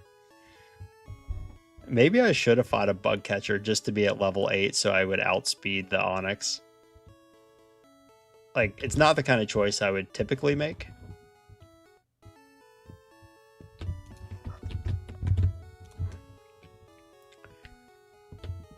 But in the context of like, oh, you're just gonna run it once or one optimized run, oh, it probably makes sense. All right, so we're 1 minute and 8 seconds behind at Brock. Good start. Some of that was me being paused. I do hate to do this because like I want to give this like a fair run, but this might be the kind of case where I have to come back to this in the future and give it a real one more go, you know, like a one-off stream for 45 minutes and just be like, all right, we're gonna run Moltres one more time and fix this. We might have to do that. Although, let's just admire the raw power of Flamethrower in the early game here. Except for Brock, it is just wrecking everything. It's just really, really good. It feels really good to play with.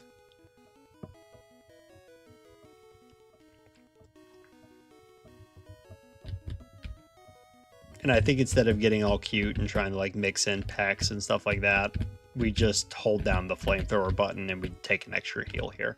I think that's what makes the most sense.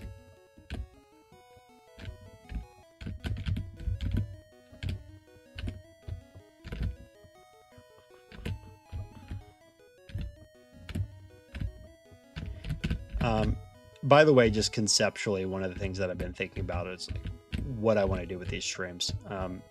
Obviously, I don't get to stream that often, so I can't really commit to a series of them. Like, I'm able to do it today because it's Christmas Eve, and you know, when I have time off, I can potentially hop on a stream for a few hours, and that's nice. But in general, like, I can put in a lot of effort into my produced videos, and I want to continue doing that, like bringing very high quality runs. But I think for the streams, we're just going to do fun stuff, right? Like yesterday, Pikachu versus Eevee first runs only. it might seem like torture, but honestly, I thought it was pretty fun. Like I enjoyed doing it, and it was just kind of a fun idea. Like, okay, let's just run them against each other, blind runs, see what happens. And today, it's like, wait, was that yesterday or 2 days ago? 2 days ago, I streamed. Today it was just like, hey, let's do Moltres with Flamethrower. I didn't do a lot of planning or thinking about it ahead of time. I was just like, this should be fun. Let's see if Fire Spin or Flamethrower is better. I'm sure that Flamethrower is. Although funny enough, the results may not prove that out today because like Scott did a 45-minute time or something with Fire Spin like 2 years ago. So Flamethrower is definitely better. Like, I know it's better, but Fire Spin is useful for some of those later fights. Like, we would love having Fire Spin for Giovanni, for instance. Oh, I'm also not mimicking double team, so that's hurting Moltres a little bit too. But I do think that Giovanni should be quite doable either way. Oh, come on, Rodriguez. Flamethrower is better. You have to be sure that Flamethrower is better. Like, look how fast Nugget Bridge is. You know how much slower that would be with Fire Spin?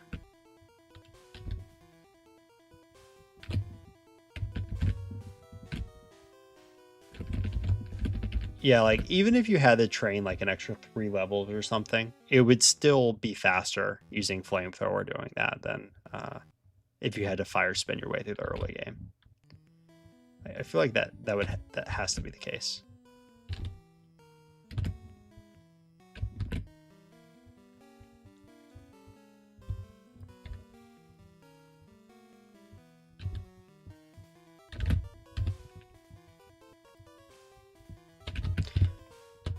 One thing that's interesting about doing these challenges, though, is that sometimes you find unintuitive results. Like, I do think Flamethrower is better, but it's probably not as much better as people think. Like, I'm sure the expectation is, like, people think, oh, Moltres is being held back by its learn set. It starts with Fire Spin. Poor Moltres. We're discovering that that's not the only problem Moltres has. It's got a horrible typing. Like, Fire Flying is not nearly as good as Electric Flying, which is funny because Fire tends to actually do a bit better than Electric. But Zapdos' typing is quite competent because it doesn't have the 4-time weakness to Rock Slide. Now, I think Moltres with Flamethrower in Red and Blue would probably be considerably better than it is in Yellow, just because Giovanni's incompetent in that game. But like, Moltres has other problems too. Like, it's not very good at, like, struggles against Lance. Even against Misty, it's like not that good.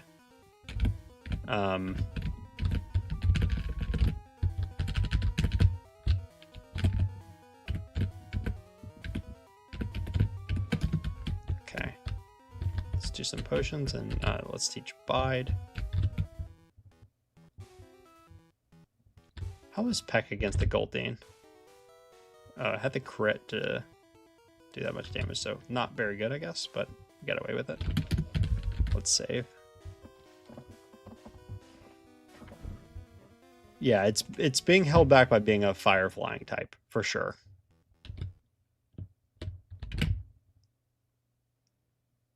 Okay.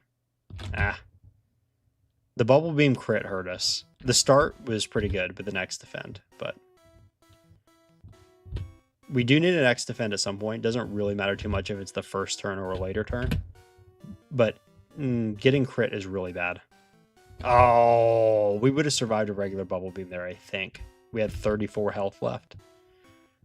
You can see that, like, this can work now. And Salvation is not coming if we come back to it. It's still going to be sketchy even after Surge. I mean, skipping Misty, maybe, but then we have to backtrack to... I don't know. I don't know that it should be skipped. Like, is it going to really get that much better if we have 2 more levels? We got a second try Misty last time with Bide. I'm not sure. I'm not sure that it would be better. We'd still be underspeeding the Starmie.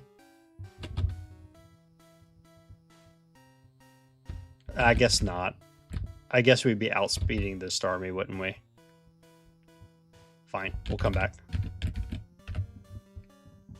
This is going to end up being a disaster of a second playthrough that's like somehow worse than the first one. Use Flamethrower on Starmie. Yeah, I don't think that's the solution. We're not going to live enough turns. That's the problem.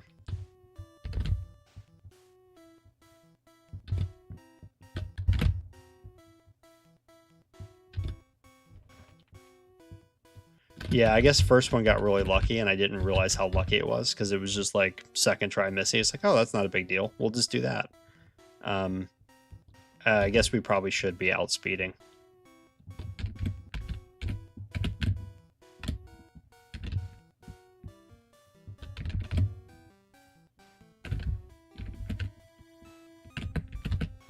Did we skip this one last time? We might have skipped this candy. If we skipped that candy, that was silly.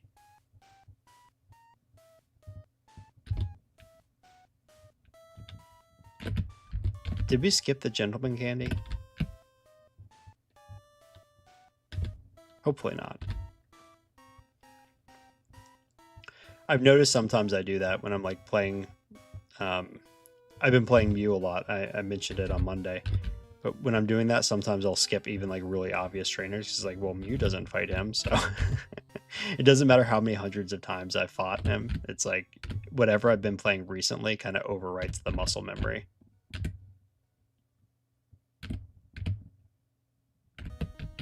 Yeah, like, are we gonna get an outspeed, Redriosi? Are we?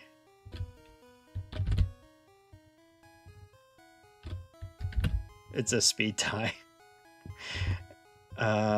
A speed tie is not great.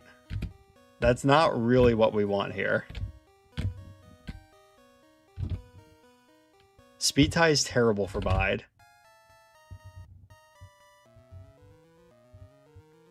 Oh, this is awful.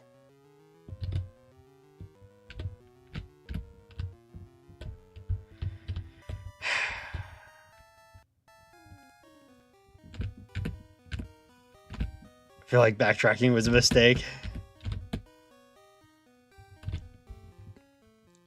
Hey, Scott. Yeah, I'm playing so bad. Oh, and now I'm trying to pick up the Squirtle. No. I need to teach Dig.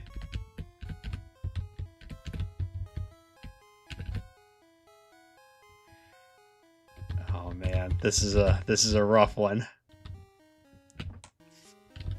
I can't be speed tied against the Starmie. Please be enough to be level 23. Like, the slow growth rate's so bad. But please be enough experience to get there. I think so? Okay, okay. Alright. Wait. Is it 56? Is Starmie 54 or 56 speed? 56. Okay, this is a speed tie. Perfect. That's exactly what we want. Is it going to work? It might just work. Okay, it worked anyway. All right, that's not... I was going to use a candy. If it didn't work that time, yeah, I was going to use one her candy. This is like already so painful, this run.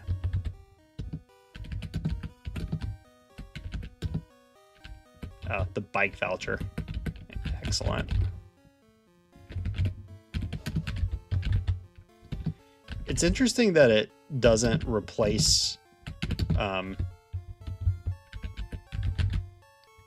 what I mean? Like, it doesn't actually replace the bike voucher slot. It puts it at the bottom regardless.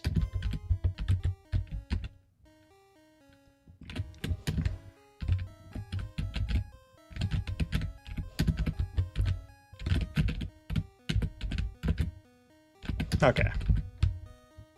Let's see how this goes.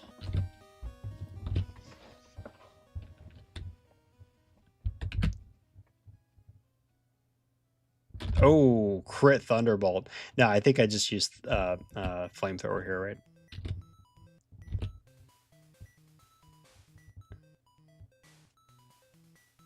And just hope that it doesn't go for Thunderbolt. Yeah, that's the move. If we're 4 minutes behind.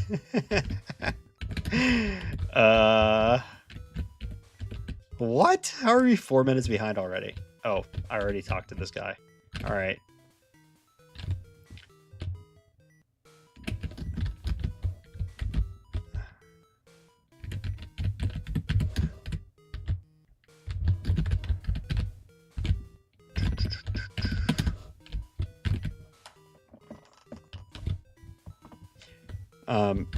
This is not looking great, and the perfectionist in me will not let this stand. So at the very least, I will run this later and get a decent result and share it with you all. Or maybe if I get a little bit of time, I'll find like an hour to stream in the future and just like talk about the decisions that I made in routing for 5 minutes, and then do one run and do like a one run off. I do think that there's still some stuff left to explore here. Where are my repels at? Because as of right now, it looks like Flamethrower is not the thing that is going to save Moltres. But I do think we could get this into the low 40s still. I still believe in Moltres to get low 40s in this format. We just have to make intelligent choices. And I think, unfortunately, I got a little too lucky in the first. Sometimes that happens in a first playthrough, where you get so lucky that you don't actually realize how lucky you got. And then you make very poor choices on the back of that for how you route the Pokemon. So when people say things like, oh, it's so boring to run Pokemon over and over again, that's why I only do a first attempt. Like, I don't understand that at all, even a little bit. And it makes me wonder if like you've even done it before, because it's not so boring. You like discover new things every single time you run a Pokemon, especially for like the first 5 attempts.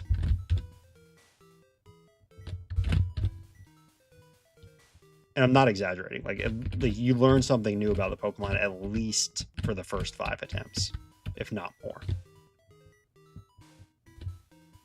And 9 more resets. Yeah. Yeah, not going super great. Yeah, I got way fewer resets the first time around. So you got a second try Brock. Probably should have fought like 1 bug catcher in the forest to get the outspeed against Onyx. That would have made it way more consistent. Those were slow resets. Dude, probably don't even care about that nugget. But Misty, I got a second try Misty, no problem. First try Surge. So none of the things that could have gone wrong for the most part actually went wrong.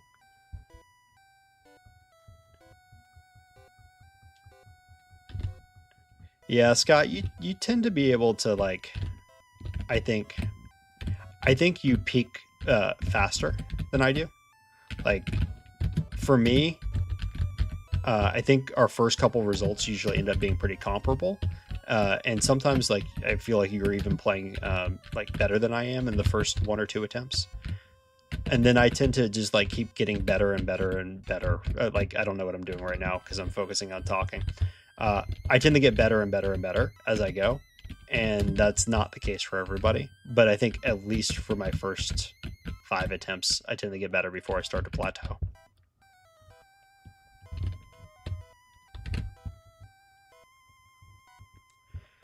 Yeah, for me, like, okay, there's definitely an element of searching for the luck, right? That exists. There's no doubt about it. And if it was just running it over and over again, searching for the luck, then I agree that would get boring. But an interesting thing that I found is that it's not just searching for the luck. It's like a parallel sort of pursuit where you are searching for better luck, but with each attempt, you're also playing slightly better too, which is why I tend to pay much more attention to the in-game metric than I used to. Of course, the real-time metric is the one that we're judging all these runs based off of, but I'm looking at the real-time metric as feedback for like how well I played the run. Now, of course, that can be thrown off by random RNG too. Like the Ekans wraps you 5 times, and you get hypnosis a few times and waste a lot of time. So it's not a perfect metric, but I think it's a pretty good metric for how, like, giving me feedback for how well I played as a player. Assuming that I'm playing the same route over and over again, or pretty close to it, then the in-game metric really tells me something.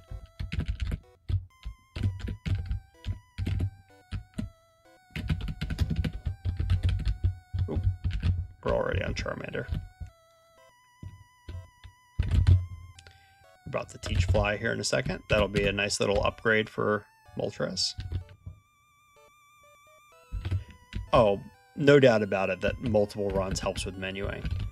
Now, Austin takes it one step further, and he'll actually practice the menuing sections resuming from replay. Actually, I was going to just teach it here. I didn't need to pick up the Doduo. And that's something I've done a couple times when I'm in tryhard mode. I did it with Mew. But practice is definitely valuable. So whether that's in the form of like doing multiple runs and working on your menuing that way, or once you've got the run locked in already, like you know what you want to do, then it can be very valuable to just practice a section. Like, okay, I know what I want to do, so let me just run it back and practice this menuing 5 times, right? Like the department store buy. You like the department store buy, catching Doduo, reordering your bag, and using a super repel. Do that over and over again. As I forgot to use my super repel. Like that can be super helpful.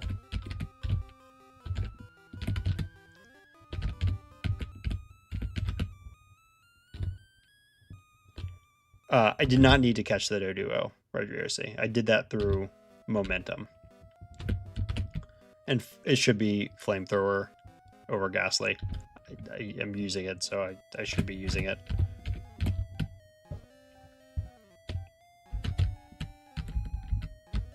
Hey, about two Pokeballs this time, though, huh? And that's improvement over the first run. We don't have to backtrack for another Pokeball or Pokédoll. Okay. As a reminder to myself, we are going to fight Koga next, and then we're doing a little bit of training after that. Not a lot, a little bit of training. And Sylph, like 4 trainers.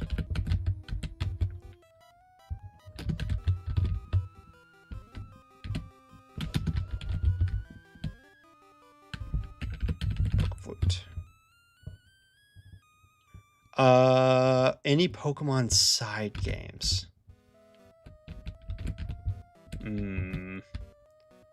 I am not like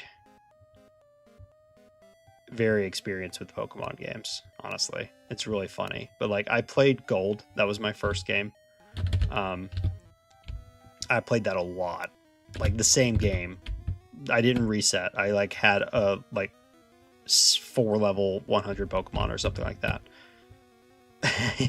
I was too attached to them to start over. Like I kind of wanted to start a new game, but I was too attached to my team at that point. Like I just kept fighting the Elite Four over and over again. So I started with that, and then I went back and I played Red and Blue and Yellow. I think I played all 3 of them, or maybe I just played like Red and Yellow, but I definitely played the Gen 1 games after that. Following that, I didn't really play any Pokemon games. Like I didn't even play like Emerald or Crystal. Oh.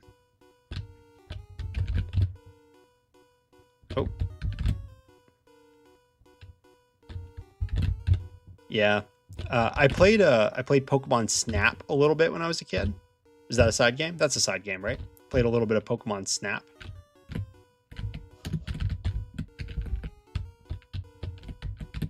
That was fun. On the N64.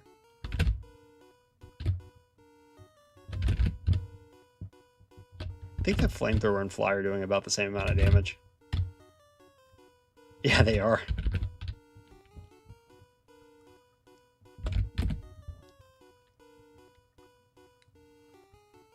I played a little bit of Pokemon Go. Yeah, I did play a little bit of Pokemon Go. Pokemon Go was like, it had its moment in the sun there for a little while. I know some people are still like big fans of the game, have played it quite a bit.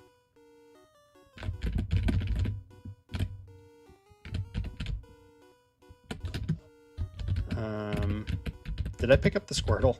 Okay, I did. Good. Excellent news. I actually did pick up the Squirtle this game. Okay. Oh, but I haven't gone through the Safari Zone yet. Let me do that.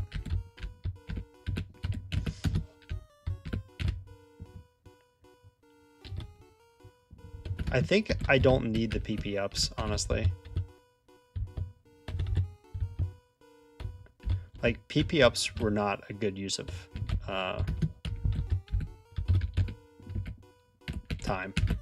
There's so many adjustments now that I want to make. It's kind of making me curious to run the actual Moltres. Maybe what I'll end up doing is running an optimized playthrough with Moltres. I don't know. Are people going to be interested in that? I don't know. I was just thinking like maybe I'll run Moltres with Fire Spin and with Flamethrower and see which one's better,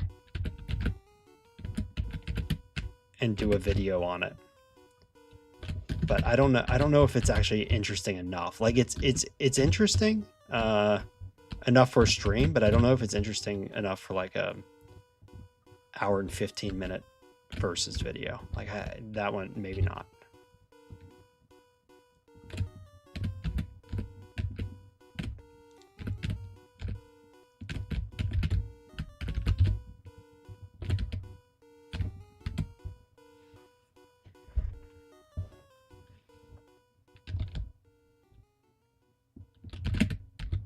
Gonna do a little bit of training here, and that's the adjustment in between runs. Is like there's good trainers to fight in Sylph right here that are kind of on the way. Crit is nice. We have done the math. Fire Spin, if you outspeed, well, Redriosi, you know, don't spoil it, but we've done the math to determine. Now, you can spoil it in the chat if you want to. I kind of gave that as a challenge at the beginning. Like, here's the parameters. Like, is it better to use Fire Spin or Flamethrower? We've determined the answer. Like, which one is more power on average? Assuming that you outspeed your opponent and the trapping mechanic actually, like, works.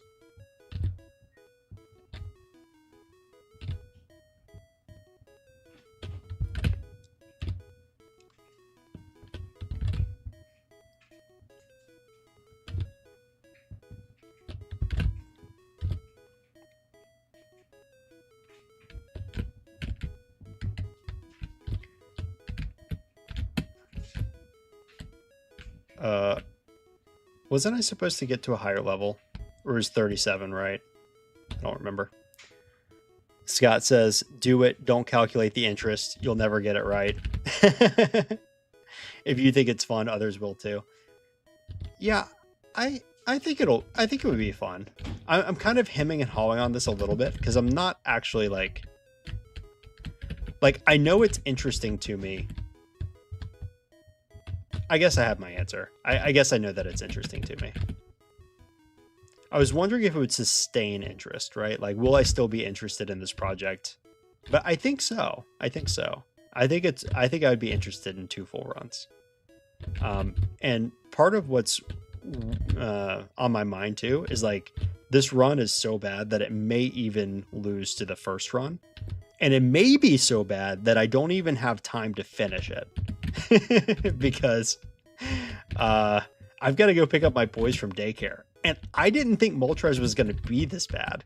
And I spent maybe a little bit too long, honestly, in the optimization section of this too. So that's on me. But we may not even finish today. And if we don't, then we've left like a hanging thread here, which I don't feel good about, right? I don't want to be like, well, we half explored this and I guess we're done now. Bye, everybody. I would much rather this be like a part 1 to like, all right, we've got our feet wet a little bit. We understand that Moltres has problems.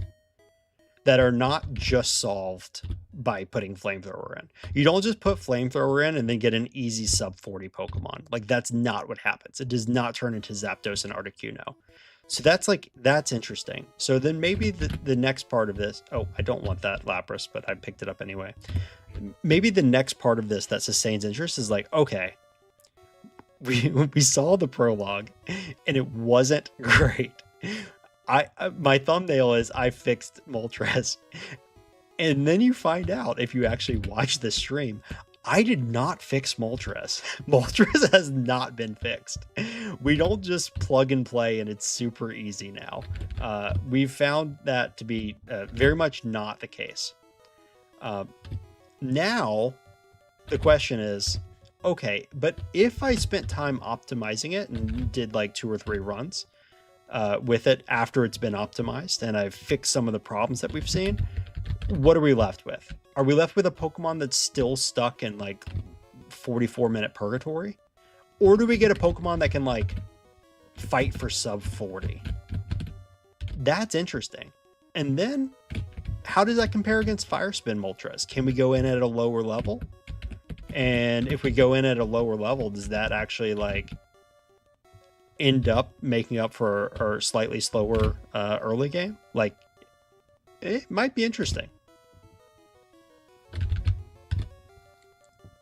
You're glad that Flamethrower Moltres is failing.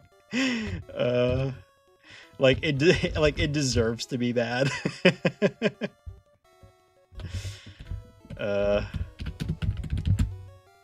Honestly, maybe it does deserve to be bad.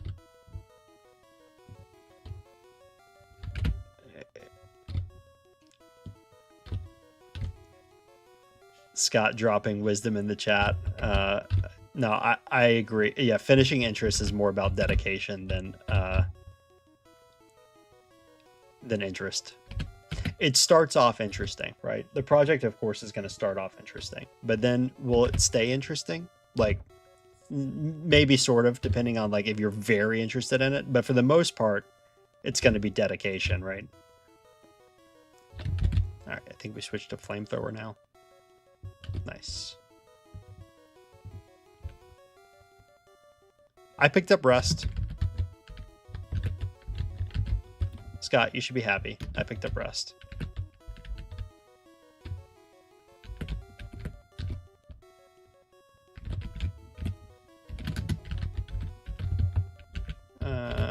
Let's go Surf. I haven't taught Surf to either Pokemon yet. Now I have. I'm supposed to use a couple rare candies. I'll do that at the beginning of the mansion.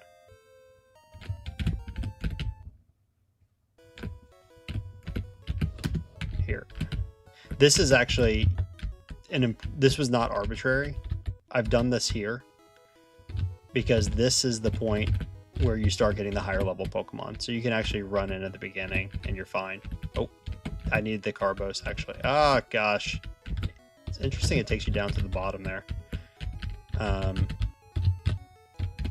skipped the calciums in this run, didn't I? Oh no, what am I gonna do without Blizzard?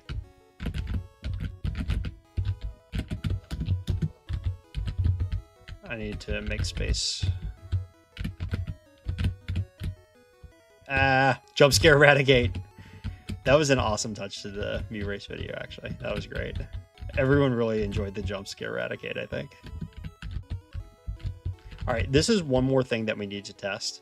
And by the way, I really hate to tell everyone this. Looking at the clock, I really think I'm going to have to cut this run short and go pick up my kids from daycare. I overestimated Moltres' ability, but we're definitely going to try to get through Giovanni before I call it quits. The league is not as interesting anyway, like Lance is, but c'est la vie. We're going to try to complete the gym challenge today. And then the end of this will be TBD. It'll either be a stream to finish it later, or depending on what I decide offline, it may be what I was describing earlier, which is like a versus video with and without Flamethrower.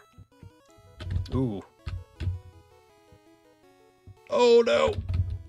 I had reflect last time, which made this a bit better. Oh, I could have used bide there actually, because I got through the first two trainers, the first two Pokemon relatively easily. It probably does make some sense to go for bide against Arcanine. It does massive damage. I'm gonna fly first, and then if it reflects, that's when I'm gonna put up the. Okay. Uh-oh. Oh, we missed. And then put up reflect. Even at level 45, this was not too much of a problem last time. And I even was running double edge. So this is telling me, like, okay, you see I'm barely missing a damage range to two-shot the Ninetales. I think that's actually going to be an important thing, is to get the damage range I need to two-shot, which is probably just another couple levels. We're probably pretty close. Okay, I'm just gonna use fly and then flamethrower. Okay, cool. Just to add a touch of consistency, like that's a doable fight, but since we need candies for Giovanni anyway, which is right afterwards, I think the adjustment is going to be more candies. And here we're going to teach Mimic over Bide.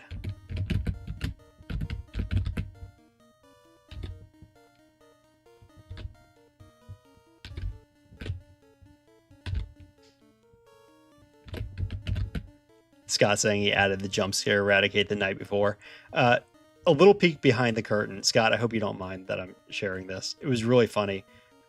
Scott said that he had a really busy day. I think he was like helping his wife with stuff. And so he wanted to put finishing touches on his video for the Mew race. And then he shares like, he's got this stuff to do. He's got to finish this stuff, and what he ends up prioritizing is like jump scare eradicate and a Lord of the Rings joke. When there's like real editing that still needs to be done, but it came together great. I mean, it was an awesome video.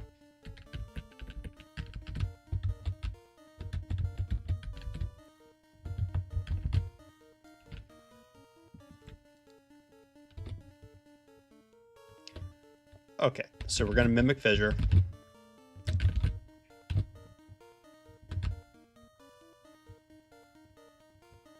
We don't have Fire Blast for this fight, and we got Screeched. So we're definitely not surviving a Rock Slide with 4 times super effective damage and Screech up. Oh! Fissure would have been legit, though. That would have been cool. All right, let's end it on a high note, though. Come on, let's oh gosh, I don't think we play out. I don't think we play that out. I don't think we play that out. Sand attack when we're trying to land a Fissure. It's like 20% accurate or something. People in Scott's videos have been suggesting Fissure for Giovanni, and like I've actually pushed back as a response to them a couple times and been like, dude, like it's not as good as you think. You don't want to, because I think their idea is like you Fissure the Nidos. Like that was a suggestion for like I don't remember which, like some sort of fire type that got ground coverage. I'm like, dude, you really don't want to try to go Fissure against Nidoking, Nidoqueen, and Rhydon. You really don't want to do that. But I think if you can manage the Nidos and all you need to do is manage the Rhydon, I do think there's a place for Fissure here. Especially because he can guard spec or miss and give you another chance for Fissure. We're not seeing the luck that we need right now, but it's like this fight should be very doable if we're consistently getting to the Rhydon. It's still painful to consistently get to the Rhydon and then lose because he's the last Pokemon on the team. It's also very painful when Thunder paralyzes us because then we don't have a win condition. There we go. So like that 30% roll, we were likelier to get it before then actually. But then when you get an extra roll at it in cases like that, where he just guard specs, the math starts to shift in your favor. And unfortunately, my friends and colleagues, gym challenge is all Moltres gets today. This is going to be a TBD on a cliffhanger we won't be able to see. Yeah, we finally got a green split. So we got to end on a high note. That's a green split against Giovanni. We were probably going to go sub 50, but Moltres can do far better than that. And while I would have liked to finish the run today, real life beckons. My expectations were not in line, and I didn't start the stream quite early enough to finish it. We're almost at 1 o'clock Eastern time. So in 20 minutes, go check out the Mewtwo video. Scott's dropping his series finale for Yellow. I'm excited about it. Hopefully all of you are too. This is going to be it for today, but this is a promise to you. At some point in the future, we will revisit Moltres. We won't leave it here at 41 minutes with 17 resets left against Giovanni. We will get some sort of closure for this Pokemon. Thank you so much for being here today. And it's been a lot of fun engaging with you in the chat. And I hope you have a very wonderful Merry Christmas. Remember the reason for the season. Love each other. And we'll see you next time.